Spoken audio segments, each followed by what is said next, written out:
नमस्कार, मैं अनिल सिंह और आप देख रहे हैं क्रांति मीडिया। आज हम आज़ादी को लेकर बात करने आए हैं। वही आज़ादी जब भारत देश को 15 अगस्त 1947 को आज़ादी मिली थी, उस समय और आज के समय केवल स्वतंत्रता दिवस पर भारत का तिरंगा फहरा करके आज़ादी मनाने वाले वो लोग सदन में बैठ करके, सरकारी कार्यालयों में बैठ करके भारत को किस कदर गुलाम बनाकर बैठे हैं। मैं उसी आज़ादी की बात करने आया हूं जो अंग्रेज के जाने के बाद लगा था कि हम आज़ाद हो गए हैं, लेकिन गोरे अंग्रेज के जाने के बाद भारत में काले अंग्रेजों का उदय हो चुका था। वही काले अंग्रेज जो शकल से तो काले हैं लेकिन कपड़े सफेद पहनते हैं। वही कपड़े सफेद, मैं उन्हीं की बात करने आया हूं। जी हाँ, मैं पॉलिटिशियन की बात करने आया हूं। वही पॉलिटिशियन जो देश को अंदर से खोखले करने का प्रयास कर रहे हैं। लेकिन मैंने आपको बताया था एक पोस्ट के माध्यम से कि ये आजादी मुझे स्वीकार नहीं, जिस आजादी में डॉट डॉट डॉट डॉट हो से आपको बताऊंगा कि आखिरकार हमारी आजादी क्या होनी चाहिए और हमें आजादी क्यों मिला और आजादी का आखिरी मकसद क्या है। शुरू से शुरू करते हैं। हमारा देश 15 अगस्त 1947 को तो आजाद हो चुका, हमारा देश आजाद हुआ, लेकिन हमारे देश में रहने वाले वो लोग आज वर्तमान स्थिति में भाजपा के कार्यकर्ता कहते हैं कि हमें आजादी 2014 में मिली है, और कुछ तो ये भी कहते हैं कि 1947 में जो आजादी मिली थी वह टूटी फूटी आजादी थी। लेकिन हम कहते हैं, एक फिजिक्स का स्टूडेंट कहता है, भारत के लोगों को आजादी उस समय मिला था जब भारत को चलने के लिए भारत के सिस्टम को बनाया गया। जी हाँ, मैं उसी की बात कर रहा हूं जिससे आज देश चलता है। जी हाँ, मैं संविधान की बात कर रहा हूं। संविधान 26 जनवरी 1950 को जब लागू हुआ था, ये सिस्टम बनाया गया था कि देश कैसे चलेगा, देश के लोग कैसे चलेंगे, देश में रहने वाले हर व्यक्ति का अधिकार क्या रहने वाला है। वह संविधान जब लागू हुआ तो उस समय संपूर्ण रूप से भारत के लोग आजाद हुए थे। लेकिन आज की वर्तमान की आजादी की स्थिति क्या है? आजादी का मतलब क्या है सर? आजादी का मतलब वो नहीं है जो केवल काले अंग्रेजों का गुलाम बनकर रखे आप उनका झंडा ढोए और 26 जनवरी 15 अगस्त को ये तिरंगा झंडा लहरा करके आप बताएं कि हम आजाद हो गए हैं, और यह तिरंगा झंडा फहरा करके आप स्वतंत्रता दिवस और गणतंत्र दिवस मनाते हैं, कहते हैं कि हम आजाद हो गए हैं। ये आजादी नहीं है सर। असल आजादी जानते हैं क्या है? असल आजादी तो हमें उस समय मिलेगा जब हमें अपने अधिकार के लिए सड़कों पर उतरना ना पड़े। असल आजादी तो हमें उस समय मिलेगा जब हमें अपना हक किसी से छीनना ना पड़े।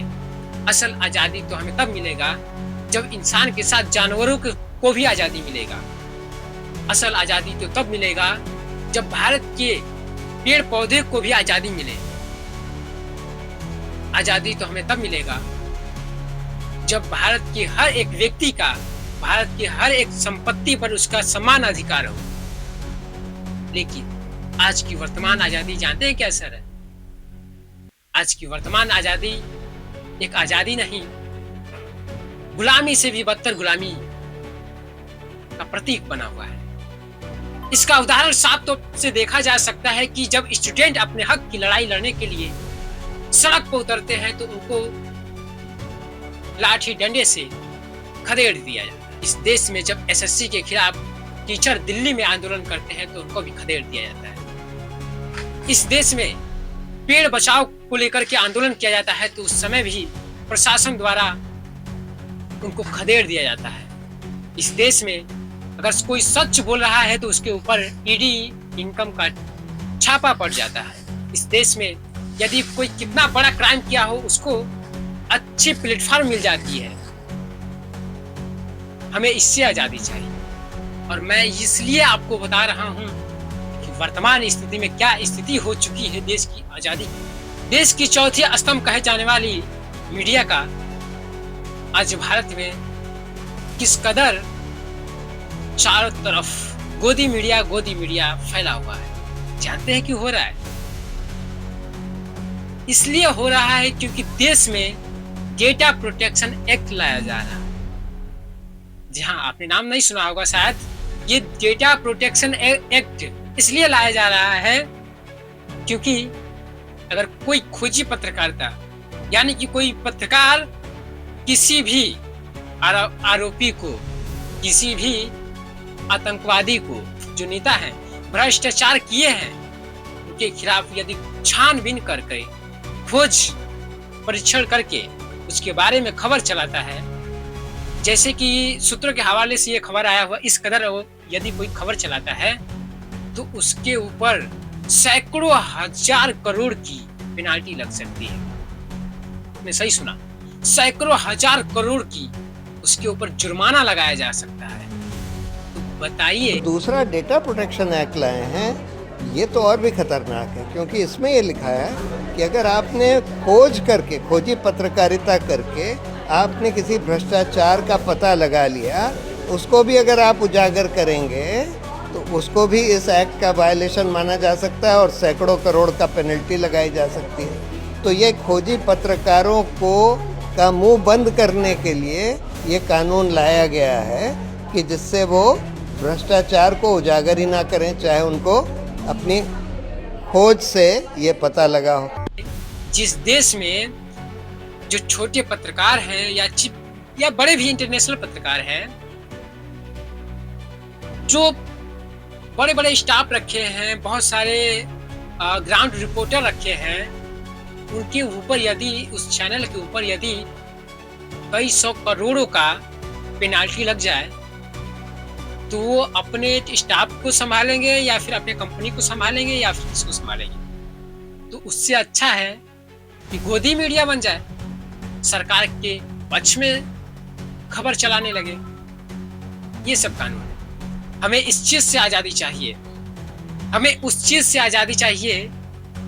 अभी वर्तमान में जो पॉलिटिशियन को लेकर के सत्ता पक्ष के नेता राहुल गांधी वोट चोर यानी कि इलेक्शन कमीशन पर जब आरोप लगाते हैं कि निर्वाचन आयोग पूर्ण रूप से पारदर्शिता के माध्यम से निर्वाचन नहीं करा पाती है, तो ये निर्वाचन आयोग कहता है कि आपके पास क्या सबूत है कि हम पारदर्शिता के साथ नहीं कराते हैं, आप लिखित दीजिए। जब विपक्ष के नेता ये सवाल करते हैं कि हमें सबूत दीजिए, हमें वो सीसीटीवी फुटेज दिखाइए जहां जहां पोलिंग बूथ पर वोट पड़ा है, लेकिन वो कहते हैं कि किसी भी बहू बेटियों का वीडियो दिखाना जरूरी है क्या?